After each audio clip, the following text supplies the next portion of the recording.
다윗 왕 말년 그는 또 한 번 하나님께 죄를 짓습니다. 그것은 인구조사에서 시작됩니다.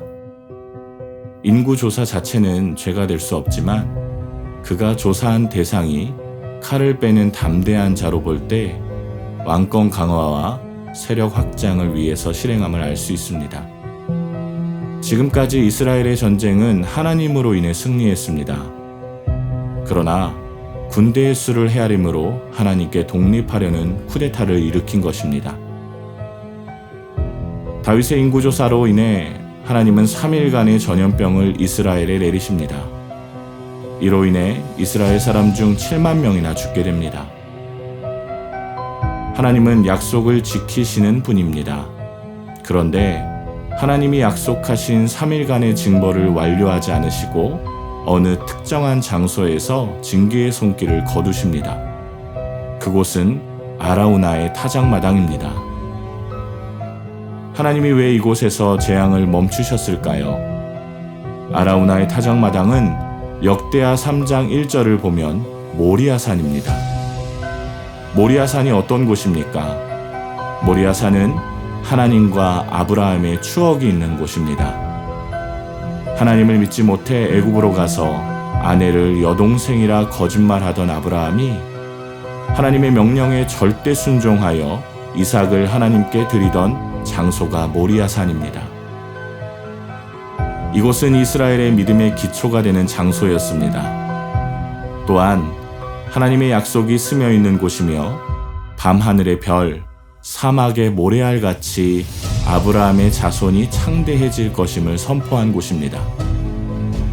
이스라엘 백성을 축복하고 창대케 하리라는 약속으로 인해 하나님은 재앙을 멈추신 것입니다. 다윗은 이곳에서 하나님께 제단을 쌓고 예배합니다.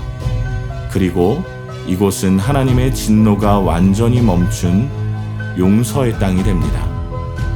이후 아라우나의 타작마당에는 솔로몬 성전이 세워집니다. 하나님의 임재의 장소가 됩니다. 솔로몬 성전이 이곳에 왜 세워졌을까요? 이곳이 하나님이 재앙을 멈추신 용서의 땅이기 때문입니다. 성전은 용서와 회복이 있는 곳입니다. 성전을 세우고 솔로몬이 하나님께 기도하는 내용을 보십시오. 우리가 범죄하여 어려움을 당할 때, 국가적인 재앙이 왔을 때, 곡식이 녹고 먹을 것이 없을 때, 이곳 성전을 향하여 기도하면 주는 하늘에서 들으시고 죄를 사하여 주옵소서. 잘못으로 인해서 진노가 내리는 것은 너무나 당연합니다. 하지만 이곳에서 기도하면 그 진노조차 멈추게 해달라고 기도합니다. 이것만 보더라도 성전의 의미는 용서와 회복임을 알 수 있습니다. 성경은 예수님을 성전이라 말합니다. 우리의 죄를 용서하시고 회복시키시는 분이시기 때문입니다. 예수님은 용서를 작정하신 분입니다. 하나님께 나아와 스스로 죄를 고백하면 용서하시겠다는 약속을 하셨습니다. 또한 예수님이 우리를 성전 삼으셨습니다. 성령이 거하시는 곳이기 때문입니다.